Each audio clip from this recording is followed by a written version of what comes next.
Good afternoon and Salam Malaysia Madani. You're watching World Today. I'm Otto Othman. Now, before we begin, here's a brief look at today's top stories.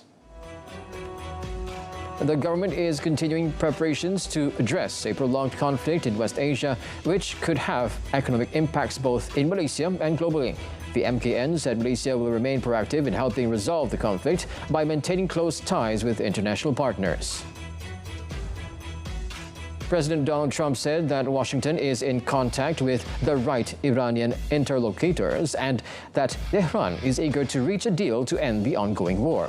The president claimed that Tehran agreed they will never have a nuclear weapon. Pakistan's Prime Minister willing to host talks between the United States and Iran to help end the war, a day after Donald Trump postponed threats to strike Iranian power plants following what he called productive talks. And Pakistan also welcomed and fully supported ongoing efforts to pursue dialogue to end the conflict in West Asia. Thailand has obtained Iran's clearance for one of its oil tankers to transit the Straits of Hormuz following bilateral coordination. Iran had granted clearance for the Bangkok oil tanker to transit the Strait of Hormuz and return to Thailand. Cambodia has ordered ministries and parliament to cut energy use following a government push for efficiency amid the global fuel crisis. The country is now facing one of the world's steepest fuel price hikes, with petrol prices surging nearly 68% due to the war in West Asia. United Nations officials said that the death toll from a drone strike on a Sudanese hospital has risen to 70, including women, children and medics, as more bodies were pulled from the rubble. A humanitarian flotilla carrying 30 tons of aid docked in Havana, where authorities and activists gathered at the Malahon promenade amid the island's deepening crisis. The arrival underscored that solidarity knows no boundaries or borders as Donald Trump's administration moved to block oil supplies to the island. National Transportation Safety Board said a tracking system failed to alert controllers during a collision at a New York City airport involving an Air Canada jet and a truck, killing 2 pilots.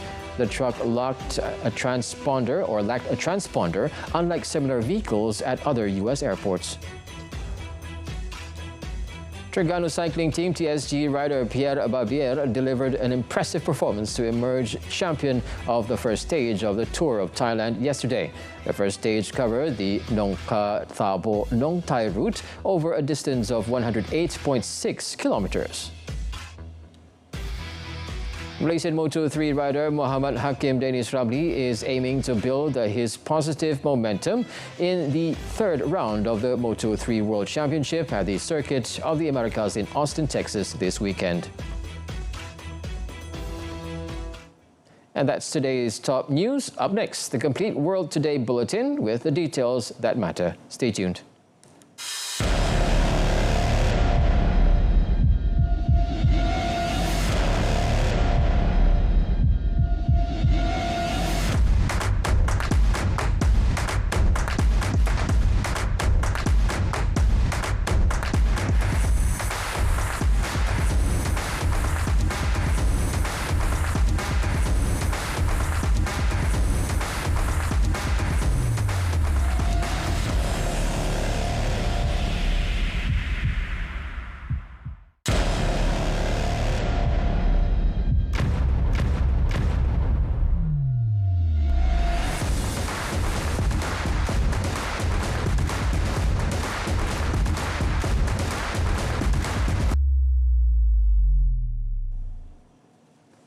Welcome back. Now, the government is continuing its preparations to face the prolonged conflict situation in West Asia, which is expected to have economic implications not only for Malaysia, but globally. The International or National Security Council, MKN, said the government will adopt a comprehensive and also coordinated approach to manage the situation.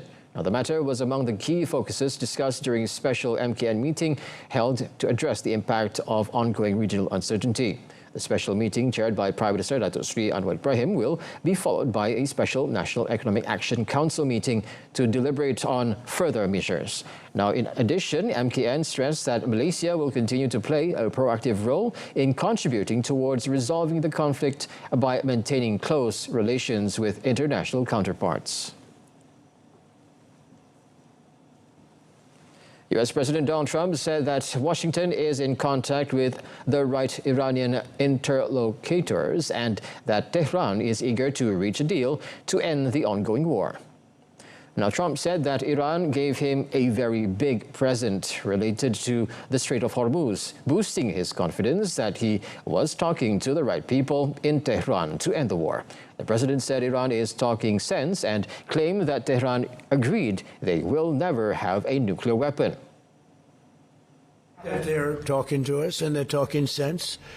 And remember, it all starts with they cannot have a nuclear weapon. Just, you know, I said yesterday, they said, what are the top 10? I said, well, number 1, 2, and 3 is they can't have a nuclear weapon.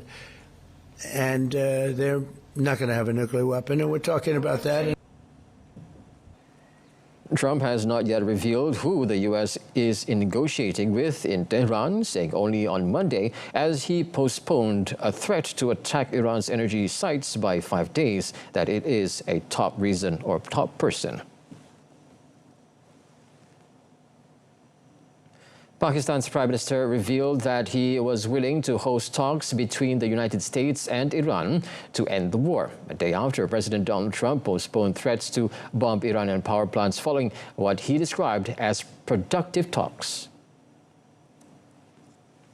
In a post on X, Prime Minister Shehbaz Sharif said Pakistan welcomes a fully support ongoing efforts to pursue dialogue to end the war in West Asia. Trump claimed the U.S. and Iran had held very good and productive conversations about a complete and total resolution of hostilities in the region. He claimed that talks had begun on Sunday and continued into Monday, with Special Envoy Steve Witkoff and his son-in-law Jared Kushner involved. Multiple U.S. and Israeli media outlets have also reported that Pakistan, Egypt and Turkey have been serving as messengers between Washington and Tehran, hoping to broker an off-ramp in a war that has led to the greatest energy crisis in modern history.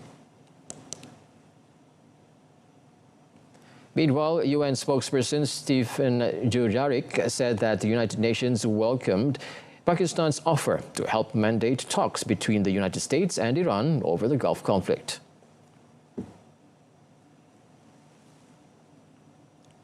Secretary General, as he said, is always available to the parties to assist as he is in any conflict. He remains engaged on the issues surrounding the Strait of Hormuz, as he has said. I think any country, any combinations of countries that can help to bring the U.S. and Iran together to lead to an end to this conflict is welcome. According to business surveys, the war is already taking a toll on major economies around the world, which showed how a surge in energy prices and rising uncertainty were dampening activity and pushing inflation expectations higher. There is no direct Qatari mediation between the United States and Iran, but Doha supports all formal and informal diplomatic channels to end the war.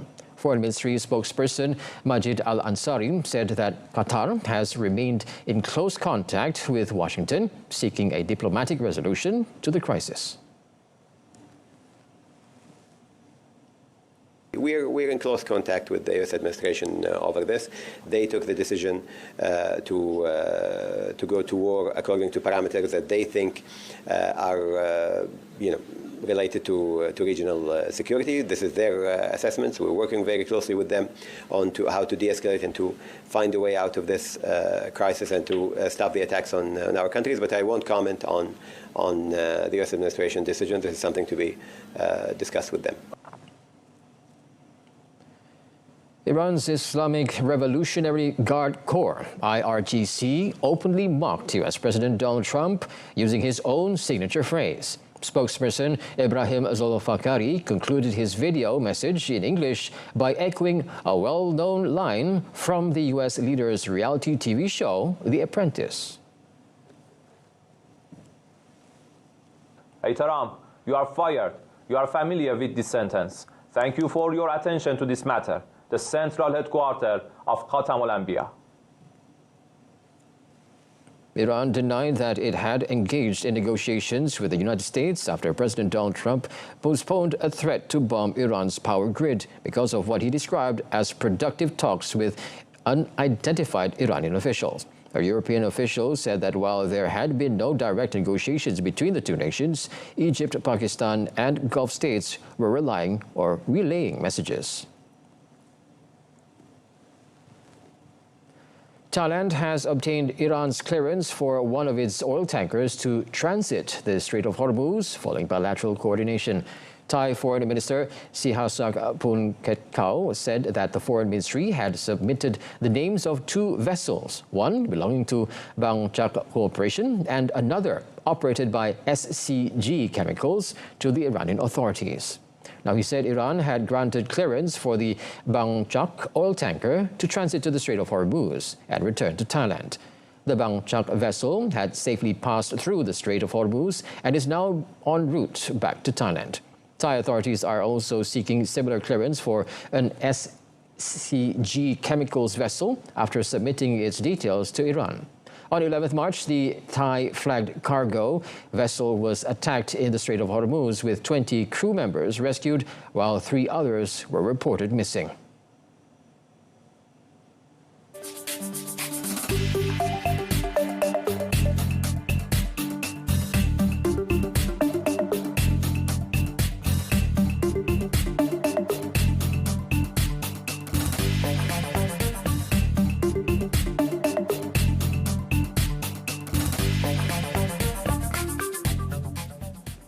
Philippine President Ferdinand Marcos Jr. declared a state of national energy emergency to respond to the impact of the West Asia War, which his administration said posed an imminent danger of a critically low energy supply. Now, under the declaration, which will initially last for a year, Marcos will lead a contingency committee that will ensure the availability and orderly distribution of fuel, food, medicines, agricultural products, and other basic goods. Authorities were ordered to take action against the hoarding, profiteering, and manipulation of the supply of petroleum products. The Department of Migration Workers, meanwhile, was asked to brace for the possible rescue and evacuation of Filipinos in West Asia. Now, the government has also started to provide 5,000 pesos each to large numbers of motorcycle, taxi drivers, and other public transport workers nationwide to help them cope with soaring gasoline and diesel prices.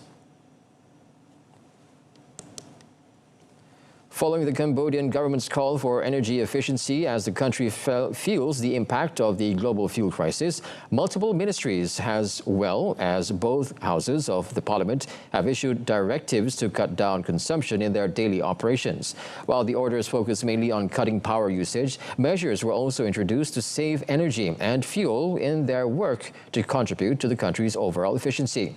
As of this week, Cambodia is dealing with one of the world's most severe fuel hikes, with nearly a 68% increase in petrol prices targeted by the war in West Asia.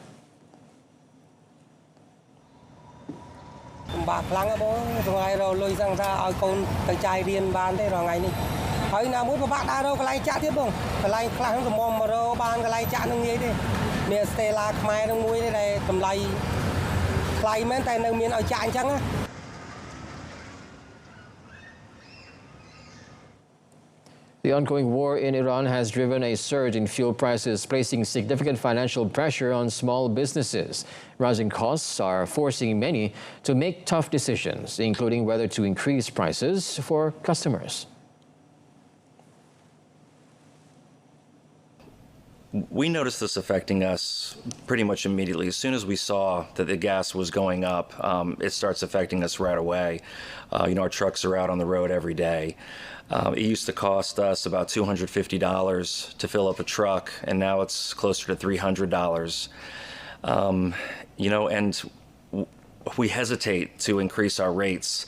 We could do that and pass it on to the customer, but we really try not to because it's so competitive in this area. If we raise our rates, we really risk losing jobs.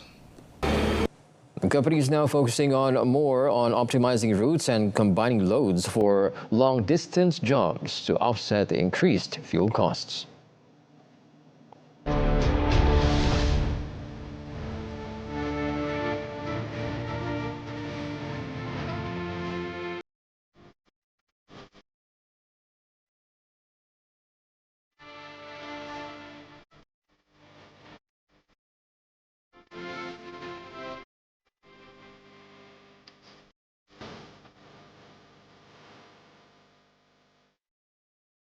United Nations officials said that the death toll from a drone strike on a Sudanese hospital has risen to 70, including women, children and medics, as more bodies were pulled from the rubble. Now, the WHO said that the strike put the medical facility, which acted as a referral hospital for over 2 million people, out of operation.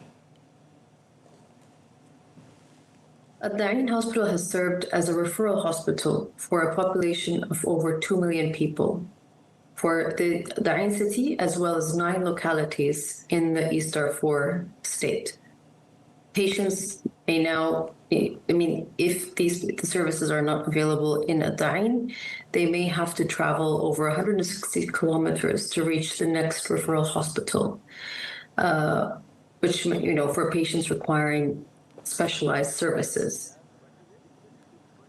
The aerial attack involved drones in an area controlled by the Rapid Support Forces, which is battling Sudan's army in a civil war that began in April 2023. The UN Rights Office said it did not have enough evidence to attribute blame, but said both sides in the war have used drones on civilian sites in acts that might constitute war crimes. The humanitarian flotilla carrying 30 tons of aid docked in Havana as Cuban authorities and activists gathered to welcome the vessel at the Malajon promenade amid a deepening energy and economic crisis on the island. Now, the Maguro part of the 3-ship Nuestra America convoy set sail from the Mexican port of Progreso, Yucatan, with 32 people on board, including activists from Brazil and other countries, carrying medical supplies, solar panels and non-perishable food collected by solidarity groups in Mexico. Havana Governor Janet Hernandez said the arrival of the flotilla demonstrated that solidarity knows no borders at the time when the Trump administration was blocking oil from reaching the island. Con el propósito de asfixiar a la nación. El arribo de la flotilla Nuestra América con ayuda humanitaria pone de manifiesto que la solidaridad no tiene fronteras y que, como dijera la presidenta Claudia Sheinbaum, la solidaridad con Cuba en estos momentos es la solidaridad con América Latina. The National Transportation Safety Board, NTSB, said that a system which would have allowed a New York airport controller to track movement of aircraft and vehicles did not alert during a Sunday night collision between an Air Canada commercial jet and a truck that killed 2 pilots.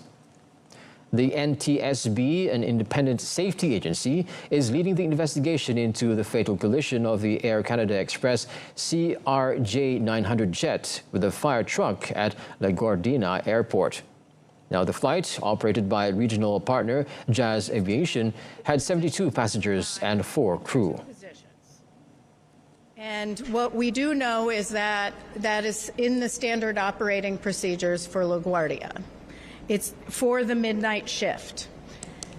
It's also common practice across the national airspace where you would have 2 controllers in the tower cab during the midnight shift.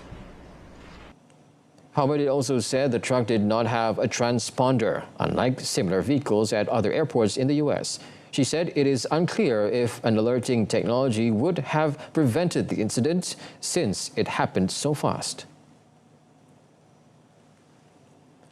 Thousands of Portuguese students marched through Lisbon to demand better conditions, including the elimination of university fees.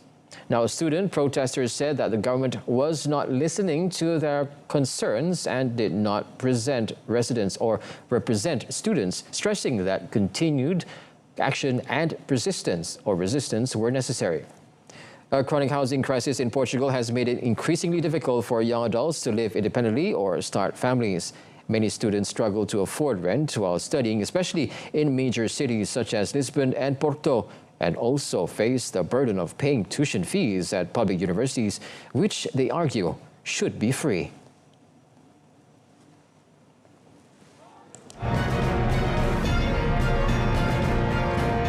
Up next in sports, TSG rider wins opening stage.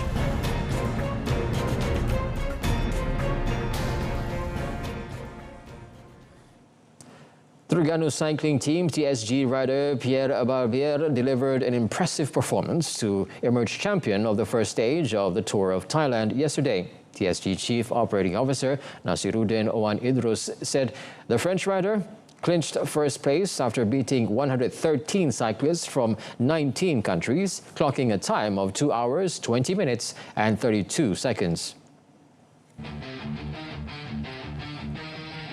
The first stage covered the Nongka Tabo Nongkai route over a distance of 108.6 kilometers.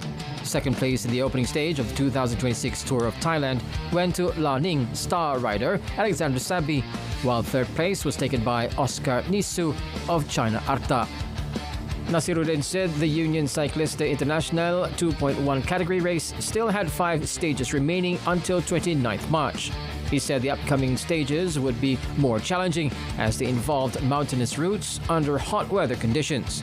Apart from Barbier, TSG is also fielding 5 other riders, namely Vadim Bromsky, Andy Van Angeline, Juan Pedro Lozano Navarro, James Gardner, and Muhammad Kayim Saipul Anwai, the only local rider in the lineup.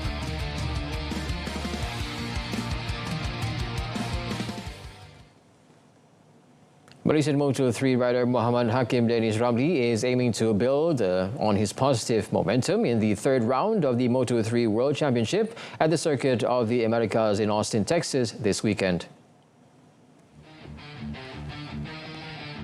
The Aeon Credit MT Helmets MSI rider said he is well prepared for the challenge, having undergone comprehensive preparations covering the physical, mental and technical aspects of racing. The Terengganu-born rider is also stepping up efforts to refine his riding technique to suit the unique demands of the circuit, which features 20 challenging corners across a 5.513-kilometer layout. Despite increasingly intense competition in the Moto3 class, the 17-year-old remains optimistic about improving his performance from the opening practice session on Friday and challenging within the leading group. Hakim Danish drew attention at last week's Brazil Grand Prix by finishing third in qualifying to secure a front-row start before ending the race in the top 10 to earn valuable points for his campaign this season.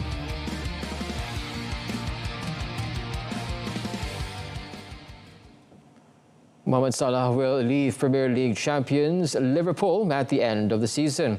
The Egypt forward announced on Tuesday as he started a farewell to what the club called 9 illustrious years at Anfield. The 33-year-old arrived at Anfield from Roma in 2017 and has made 435 appearances for Liverpool, scoring 255 goals to leave him third on the Reds' all-time leading scorers chart. He has also won the Premier League Golden Boot Award 4 times, while starting for Liverpool in both their 2019, 2020 and 2024-2025 title triumphs and their 2019 Champions League victory. His Liverpool honours also include a Club World Cup, UEFA Super Cup, an FA Cup and 2 League Cups. But Salah, who is currently injured, has scored just 5 Premier League goals this season compared with 29 in last term's title-winning campaign. His Anfield future became the subject of intense speculation after a dramatic bust-up with Liverpool manager Arne Slot in December. Salah accused Liverpool of throwing him under the bus after he was benched for 3 games. He had scored in 3 of his past 4 starts after an uncharacteristic lean spell, but missed last weekend's 2-1 loss at Brighton, a blow to 5th place Liverpool's hopes of qualifying for next season's Champions League.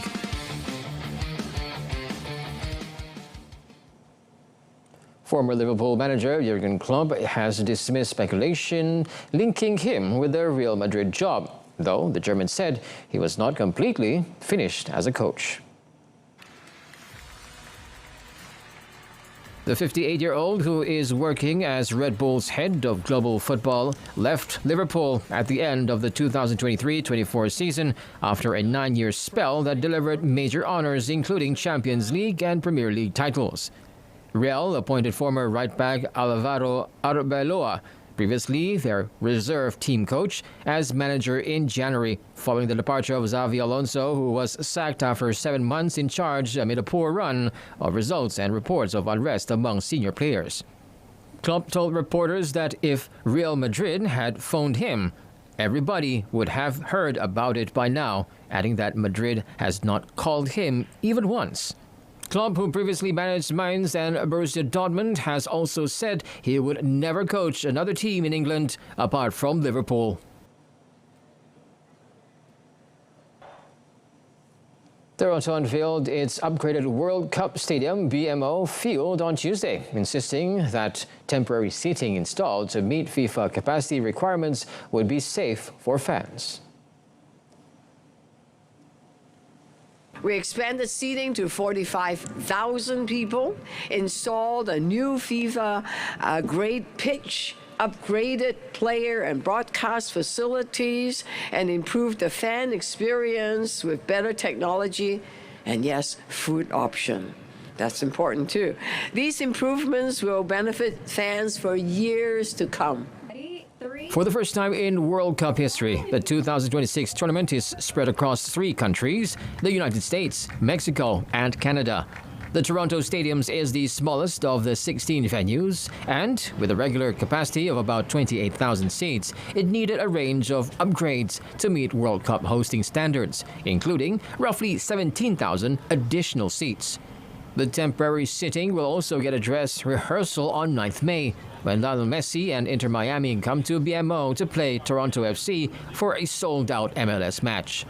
FIFA takes over the venue on 13th May, a month before the first World Cup match in Toronto, and the World Football's governing body has also conducted rigorous oversight of the stadium upgrades. That wraps up World Today. Tune in to Malaysia Tonight coming up at 8:30 p.m. on TV1 and saluran Berita RTM. I'm Otto Othman. Salam Malaysia Madani. Thanks for watching and have a pleasant day ahead.